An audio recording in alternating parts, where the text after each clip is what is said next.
Every week, the Payne family cuts straight to the real financial story. The one question, Bob, everyone's asking is, are we in an artificial intelligence bubble? You've been through boom and bust. What do you think? No hype, no myths. Just what actually matters to your money. Does feel very similar to what we experienced in the 90s. Where are we, though? Are we in 1995, 1997, 1999? Listen to the Pain Points of Wealth on the Red Apple Podcast Network. The Stone Zone, entertaining and informative on the Red Apple Podcast Network. You are now entering the Stone Zone for the second time in 2026.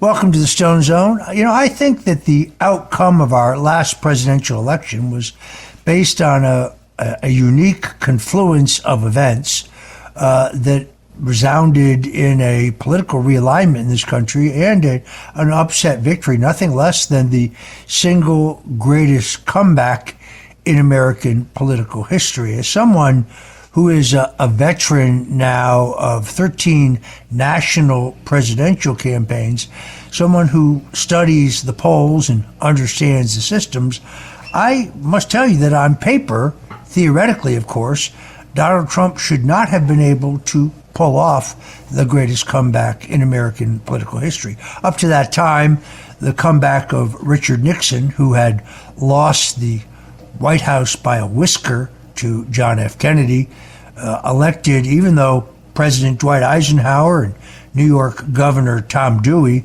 who had been the Republican presidential candidate in 1944 and 1948, both urged Nixon to contest that result based on not just the evidence of fraud in Chicago, Illinois, but also literally the burning of 100 Nixon Lodge ballots in Dallas County, Texas alone, in a state that Kennedy and Johnson carried over Nixon and Lodge by a mere 25,000 votes.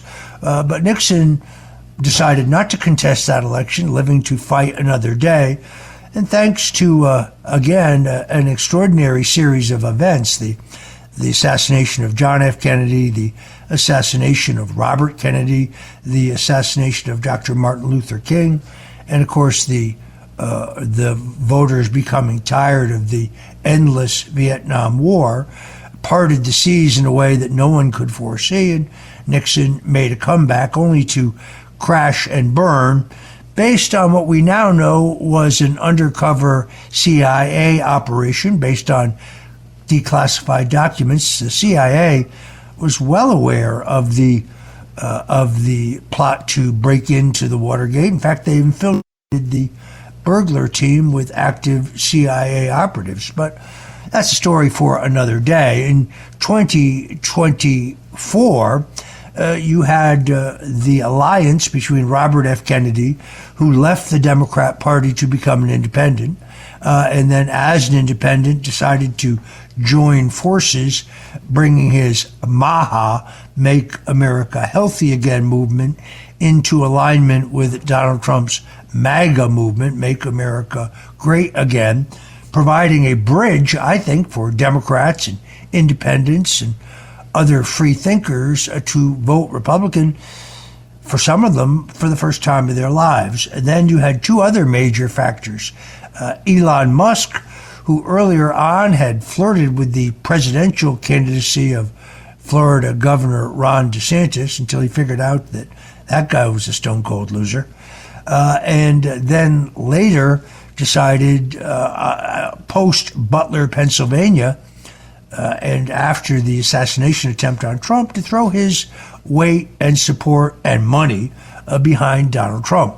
Of course, Trump and Elon Musk got along famously in the beginning of the presidential transition. Musk was the chairman of the effort to ferret out government waste, fraud, and abuse. And that Doge effort uncovered not millions, not billions, but literally trillions of dollars of waste, fraud, and abuse. We're now seeing that Elon Musk was right as these fraud scandals unfold in Minnesota, Michigan, Washington State, soon to be near you, New York, California. but they fell out. Now it appears that they have been reconciled. With the 2026 midterm elections rapidly approaching, tech billionaire Elon Musk is signaling that he now will once again provide significant financial backing for Republican candidates.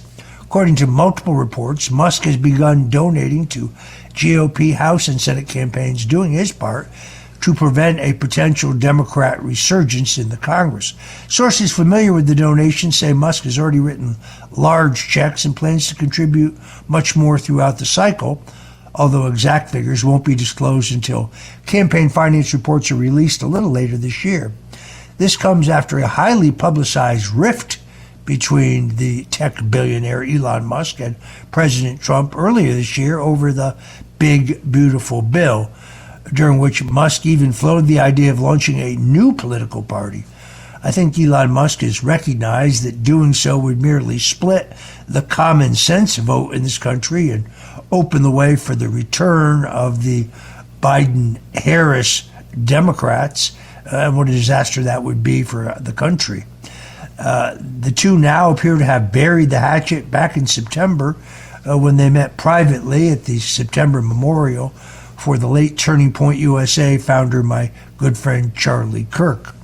Musk later admitted that some of his criticism of Trump went too far, which is, of course, putting it mildly. Musk's decision to support Republican candidates in the midterms massively consequential. In the 2024 cycle, he was the single largest political donor in the country, contributing more than $291 million, most of it in support of President Trump. As several high-profile lawmakers retire, Musk's financial firepower could prove to be the deciding factor in whether Republicans retain control of the House and the Senate. Now, as mercurial as Musk can be, MAGA should welcome Elon Musk's support. What he did to help the president get elected, as well as what he did after buying Twitter and transforming it into X and opening up as a free speech platform, makes him a bona fide hero for free speech. I had 1 million followers on Twitter when I was just unilaterally banned in 2017. They didn't even send me an email explaining to me which of their extremely fluid community standards I had violated. I just woke up one day and my profile was gone, and with it my ability to communicate with roughly 1 million people. So when I heard that Elon Musk was buying Twitter and would convert it to X, it's funny because I was in a hotel suite with candidate Donald Trump in Las Vegas when he took a phone call from Musk, who told the former president, the then former president, that he was going to buy Twitter and change the name of it to X. Trump admonished him, "Why would you change the name? That's a blue chip brand name." And obviously Musk disagreed. I filed the application to be restored on Twitter, now known as X, never expecting that I would ever hear back, never expecting that I would get my voice back. After all, to this day, I'm banned for life on Facebook. I'm banned for life on Instagram. I appear to be banned for life on YouTube. A couple months ago, I started a new YouTube channel, a new YouTube persona, and I went from about 581 followers to about 18,000 in 1 week. And then one day, my profile once again just disappeared. When I complained to the folks at Instagram, I got back a notice saying that I had been banned because my posts on Instagram were inauthentic. Inauthentic? What does that mean? Well, when I asked, they told me that Roger Stone had definitely died on November 24th of the previous year. Of course, I'm very much alive. It is a little confusing, but I think having Elon Musk back in the fold is going to be one of the key elements of the 2026 election. And to be more precise, this burgeoning financial scandal, beginning with the Somali community in Minnesota, where once again, not millions, not trillions. Before it's all over, billions of our tax dollars will have been wasted away on fraud, whether it is daycare centers or transportation centers or other COVID release. This is the kind of unseen issue that the political experts who say so convincingly that the Republicans will definitely lose the House don't know what they're talking about. The fact that this is in many ways Elon Musk's signature issue, waste, fraud, corruption, and abuse of our tax dollars, is a strong reason for Musk to be back in the fold and be very enthusiastic about it. So this is good news indeed. Meanwhile, golf legend Tiger Woods turned 50 this week. The boy wonder turned 15 major championship and all-time great, now stands eligible for the PGA Tour Championship circuit. Woods, who received the Presidential Medal of Freedom from President Donald Trump in 2019, has long embodied perseverance, discipline, and redemption. That honor recognizes not just his dominance on the golf course, but his resilience in overcoming adversity, a theme that continues to define his career. Now, while Woods has not yet confirmed plans to compete on the senior tour, he's made it clear that he's working towards a return. After suffering in a devastating car accident, I guess that was back in 2021, undergoing multiple back surgeries and suffering a ruptured Achilles earlier this year, Woods admitted that he's still rebuilding strength and his mobility. Woods has not played a competitive round since last summer, but his influence in the sport remains unmatched. Fellow pros routinely credit him for transforming golf, expanding its audience, and raising the sport's global profile. The man who once won 15 major championships and redefined American dominance in golf still commands respect across various generations. His 2019 Masters victory, one of the greatest comebacks in sports history, remains a symbol of his perseverance, his discipline, and, well, his grit. It was truly the pro sports equivalent of Trump's political comeback to win the presidency once more in 2024. As Woods enters his 50s, only a fool would count him out. He will have a swan song to capstone his legendary career that will captivate the golf and broader sports community for yet another time. Meanwhile, if you missed it, yesterday I released my 17th annual International Best and Worst Dressed list. This is a habit and a custom that I picked up from the late Mr. Blackwell, who could make or destroy careers of titans in business, socialites, movie stars and starlets, and other prominent citizens with his withering commentary on their clothing and how they were adorned. The whole theme of my list is, of course, that it's about style. See, fashion is fleeting. Fashions come and go. Neckties get thinner and they get wider. Skirts go up and skirts go down. Lapels become wider, they become more narrow, and they become wider yet again. Those things all pertain to fashion. Fashion is temporary. Fashion is fleeting. But style is enduring. So, for example, the little black cocktail dress will always be in style for women. The navy blue blazer with brass military buttons, whether single-breasted, 2 or 3 button style, or double-breasted, will always be a fashion, I should say, style staple. Check out my best and worst dress list for 2025. It includes both Greg Kelly and Larry Kudlow, 2 of my colleagues right here in the Red Apple Audio Networks. And it's a labor of love for me to put together. 17 years running, doing it. Very proud of this list. You can check it out online. In the meantime, I'm Roger Stone. You're listening to The Stone Zone. We got more politics when we come back, so whatever you do, don't touch that dial. Every week, the Payne family cuts straight to the real financial story. The one question, Bob, everyone's asking is, are we in an artificial intelligence bubble? You've been through boom and bust. What do you think? No hype, no myths.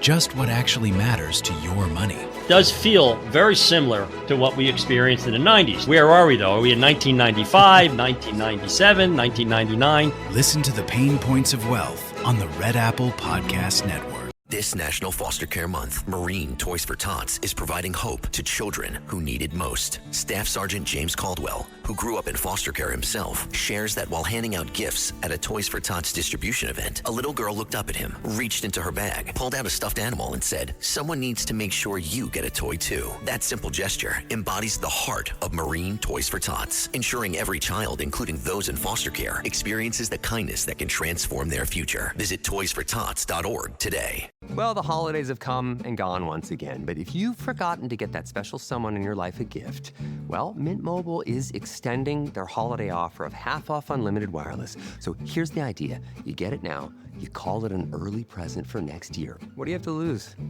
Give it a try at mintmobile.com/switch.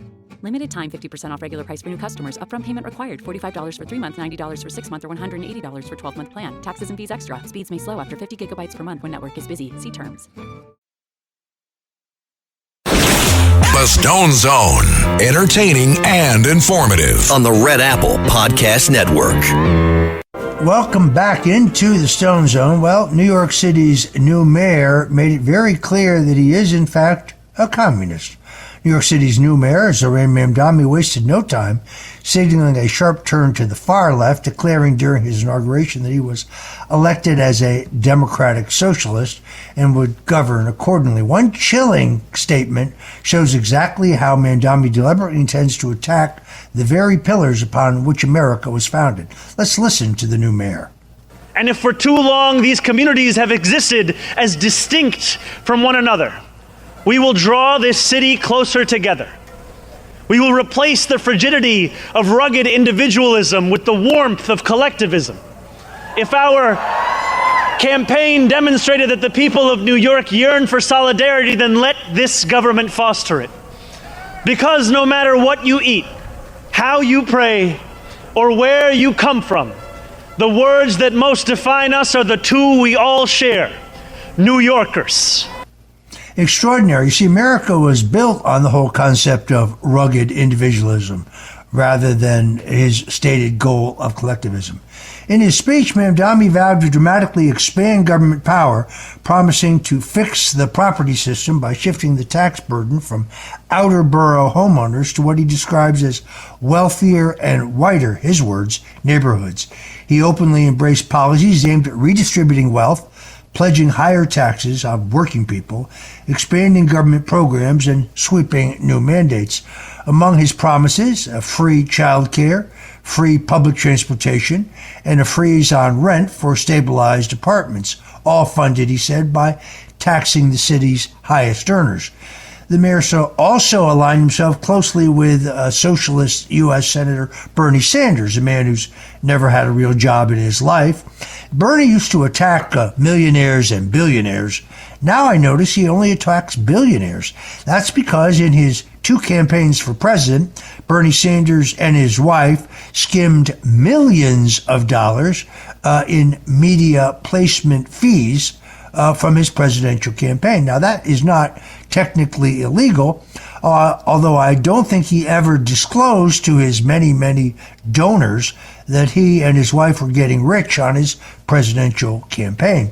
Bernie Sanders attended the mayor's inauguration and praised the socialist-style policies as the solution to inequality.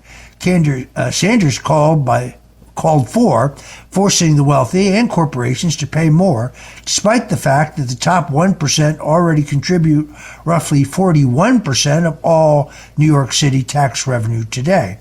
For those who thought Mamdani might moderate himself once getting elected, you thought wrong. He's now going to go full Marxist all over New York City. Hopefully the coming disaster will show Americans what happens when you embrace socialism. His new law, which zoomed through the city council, actually forces you, if you are a private property seller, you must first offer your property to the government. That's right. You must offer it to the government or to a government-supplied NGO before you can sell your property privately. And even then, if the government takes a pass at it at first, if you find a private buyer, you must yet let the government have last look before you can sell the property. This is, without any question whatsoever, completely and totally unconstitutional. This is Roger Stone. You're listening to the Stone Zone right here on the Red Apple Audio Networks, and keep listening because we'll be right back.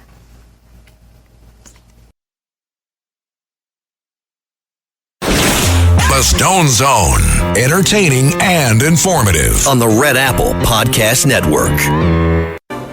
Welcome back into the Stone Zone. If you've been watching, there is an uprising in Iran against the brutal Iranian regime.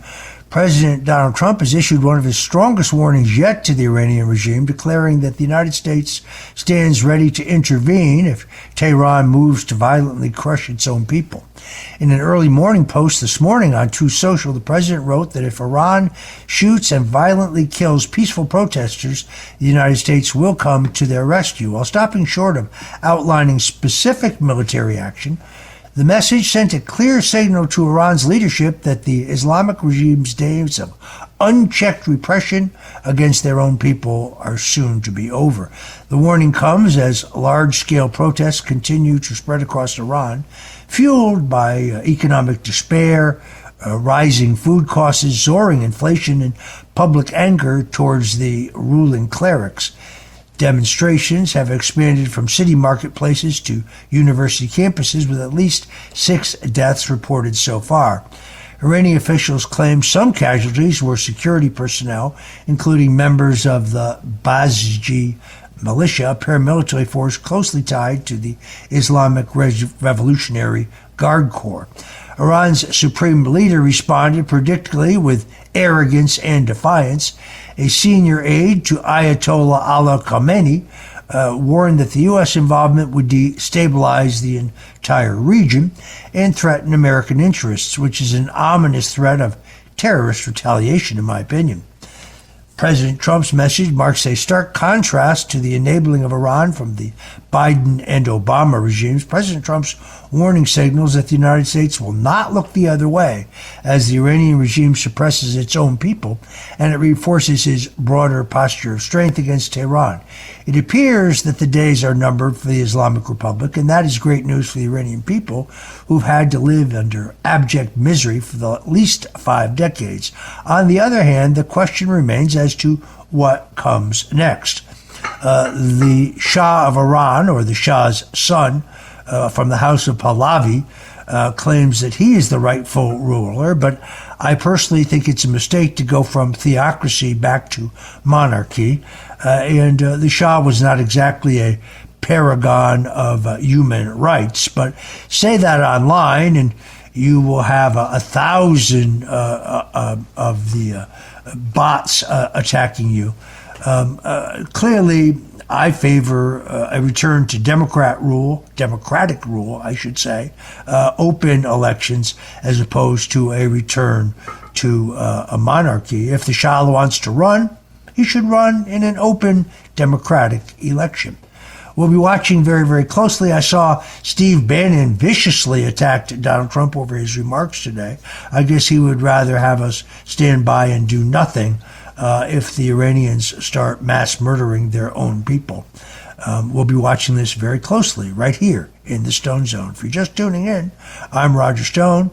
The Secretary of Health and Human Services, Robert F. Kennedy Jr., has moved to roll back federal vaccination reporting mandates, an incredible development for patient privacy rights. In a decision announced this week, RFK Jr. directed the Centers for Medicare and Medicaid Services to end a requirement that doctors report the vaccination status of patients, including children and pregnant women, as a condition of participating in Medicaid and the Children's Health Insurance Program.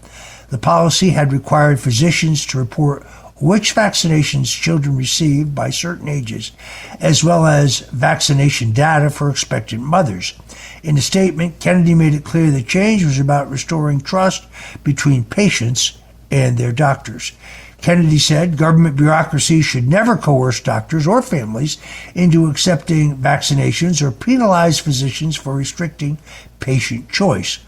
Under the Trump administration, the Department of Health and Human Services will protect informed consent, respect religious liberty, and uphold medical freedom. This is why I think RFK is one of President Donald Trump's very best appointments.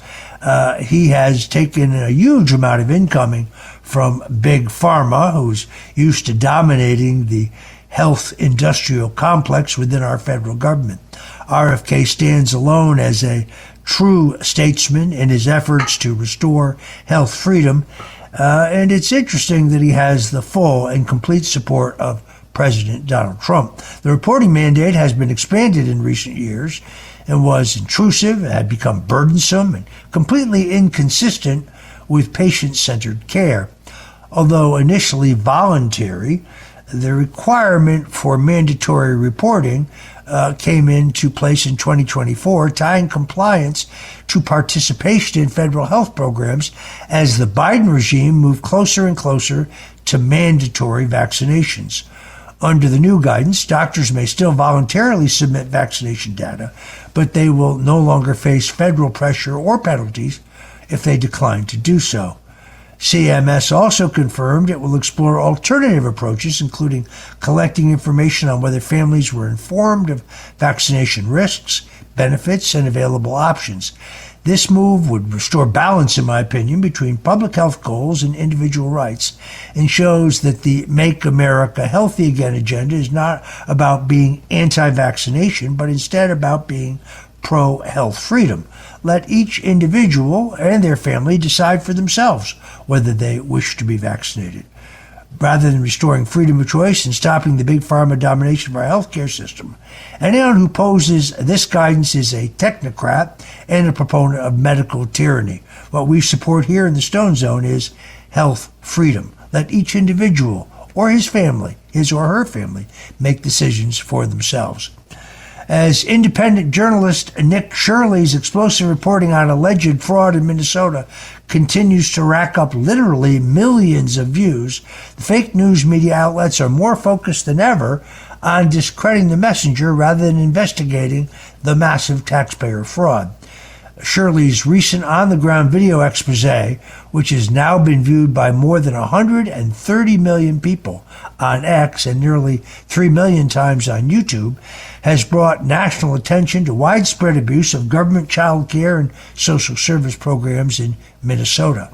Rather than investigate the substance of the allegations, National Public Radio, funded with your tax dollars, by the way, chose instead to attack Shirley himself. Shirley is in his late 20s. The outlet dismissed his reporting as unverified, despite offering no independent findings of its own. Shirley's video documented multiple daycare centers that were completely and totally empty during business hours, despite receiving large sums in public funding.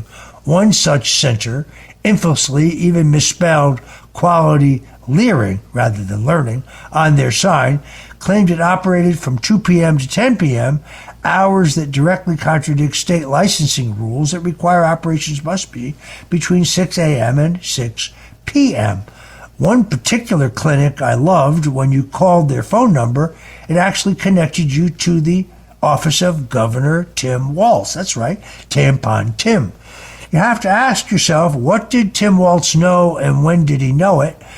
He favored massive increases in all of these federal programs, and he was fully aware of the fact that these millions of dollars were being sent to those in the Somali community and others who were bilking the taxpayers.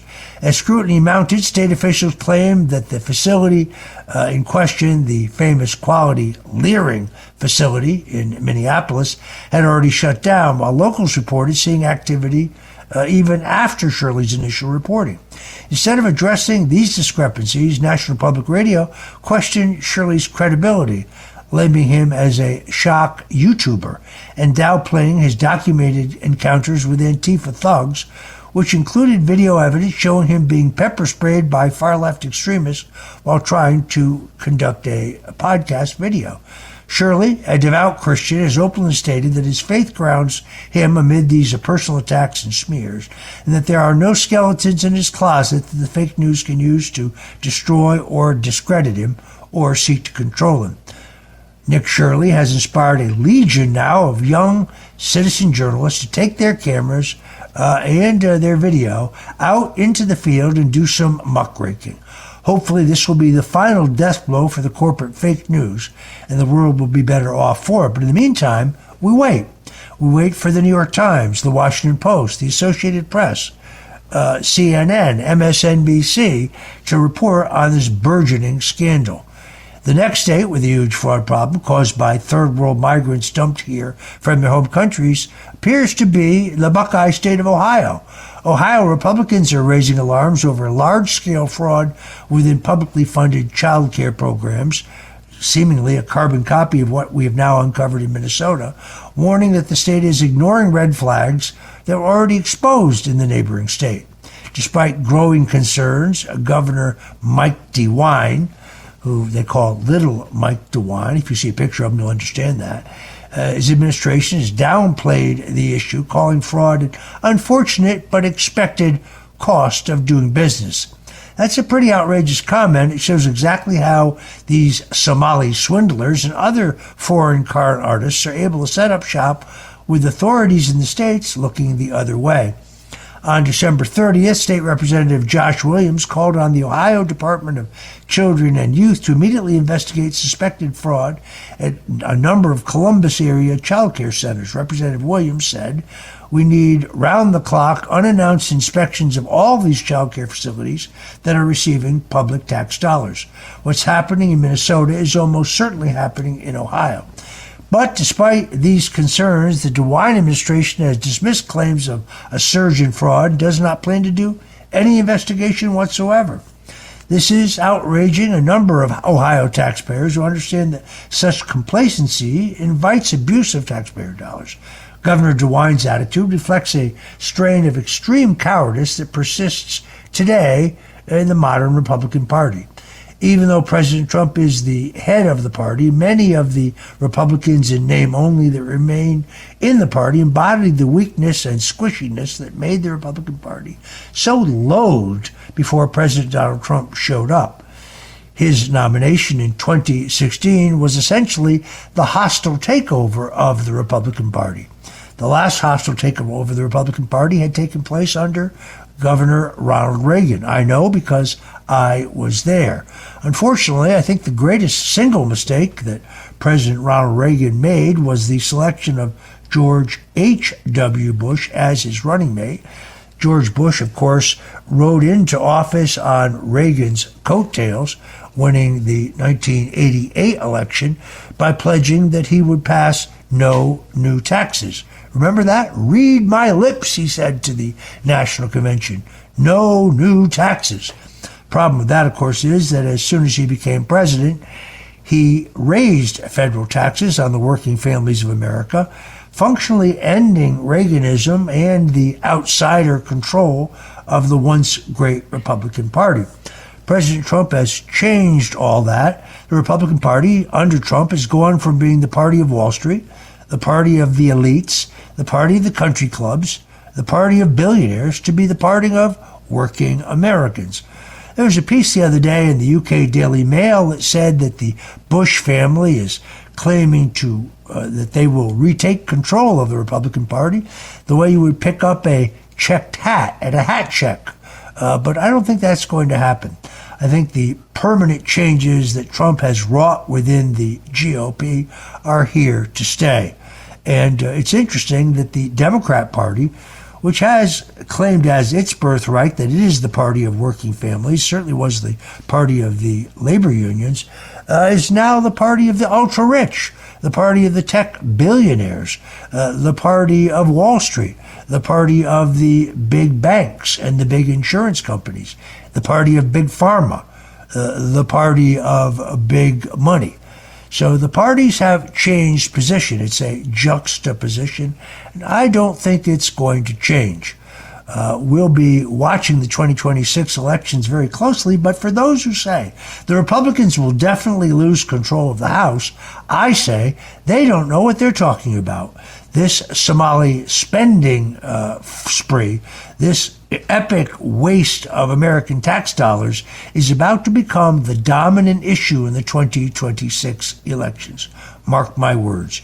You heard it here first on the Stone Zone with Roger Stone, right here on the Red Apple Audio Network, where we are with you 5 days a week talking about news, history, politics, food, and more. And if you're enjoying the show, we thank you for joining us. Please stay with us because we'll be right back. The Stone Zone, entertaining and informative. On the Red Apple Podcast Network. Welcome back into the Stone Zone. Well, the Somali Jesse Smollett seems to have emerged. How coincidental, a Minneapolis daycare center tied to Minnesota's massive human services fraud scandal now claims it was the target of a break-in, which conveniently removed all financial records and proof that children actually come to the facility. Sure it did.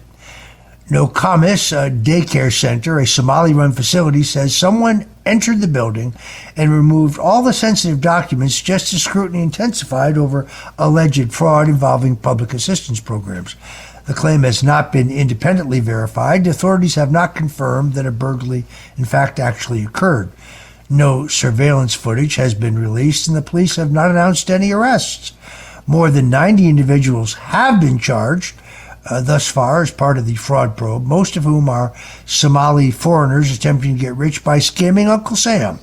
The daycare center's manager, Nasrullah Mohammed, blamed the viral video by Nick Shirley for triggering harassment, he said, though he acknowledged his center was never featured in the footage.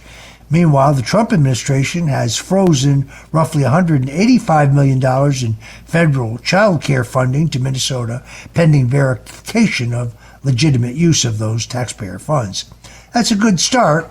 It's clear to me that this Nasrullah Mohammed is the Somali Jesse Smollett. They will play the race card because they have no other cards left to play. But the Somalis lack the requisite IQ points to effectively pull off this scam. So get your popcorn ready because their antics are going to be very amusing in the upcoming weeks. I predict to you yet again, this is going to become a scandal that will dominate discussion in the upcoming 2026 election cycle. Meanwhile, liberals are not enjoying the growing trend of citizen reporters actually investigating their scams, and Seattle's new mayor has a solution. Charge anybody who questions their publicly elected officials with hate crimes. In a public statement, Seattle Mayor Katie Wilson accused independent reporters of conducting what she called a surveillance campaign and labeled their work extremist, urging anyone who felt targeted to contact Washington's Hate Crimes and Bias Incident Hotline. She claimed the investigations amounted to harassment and insisted that home-based child care providers are private businesses that should not have to be scrutinized by the public. So let me get this straight. These centers, these child care centers, who are receiving both state and federal tax dollars, they have no responsibility for public accountability. I'm not buying this. This is, of course, just a thinly veiled attempt to intimidate journalists and suppress legitimate investigative reporting. The scrutiny follows mounting evidence that the state of Washington's child care subsidiary system may be vulnerable to the exact type of widespread fraud uncovered in Minnesota, where hundreds of millions of dollars in public funds were misused. Independent journalists Cam Higbee and Jonathan Chloe have documented several addresses listed as licensed child care centers that appear to be operating no child care services at all. In one case, a resident flatly denied that a daycare center had ever existed at the address, despite state records showing over $210,000 in taxpayer payments and recent safety violations. Federal officials quickly pushed back against the mayor's rhetoric. Assistant Attorney General Harmeet Dillon, a good friend of mine, warned that targeting journalists for asking questions violates the First Amendment and could trigger federal civil rights investigations. Former Senate Judiciary Counsel Mike Davis of the Article 3 Project echoed that warning, stating plainly that American citizen journalism is protected speech, even though the fake news looks the other way and bureaucrats are too lazy or too corrupt to stop it. The wave of these new citizen journalists empowered by free speech platforms like X could expose and humiliate the fraudsters and anger the public so much that reform ultimately becomes inevitable. It is that tradition that we embody here on the Stone Zone. Thanks for joining us. We're going to continue to cover this massive taxpayer scandal. Until tomorrow, God bless you and Godspeed. Thanks for listening to The Stone Zone with Roger Stone. You can hear The Stone Zone with Roger Stone weeknights at 8 on 77 WABC. If you like the podcast, share it with your friends and listen anytime at WABCRadio.com and download the WABC Radio app. Hit that subscribe button on all major podcast platforms. Plus, follow WABC on social on Instagram, TikTok, Facebook, and X. See you next time for a new episode, so you never have to wonder. What the heck is going on here? Every week, the Payne family cuts straight to the real financial story. The one question, Bob, everyone's asking is, are we in an artificial intelligence bubble? You've been through boom and bust. What do you think? No hype, no myths. Just what actually matters to your money. Does feel very similar to what we experienced in the 90s. Where are we, though? Are we in 1995, 1997, 1999? Listen to the Pain Points of Wealth on the Red Apple Podcast Network.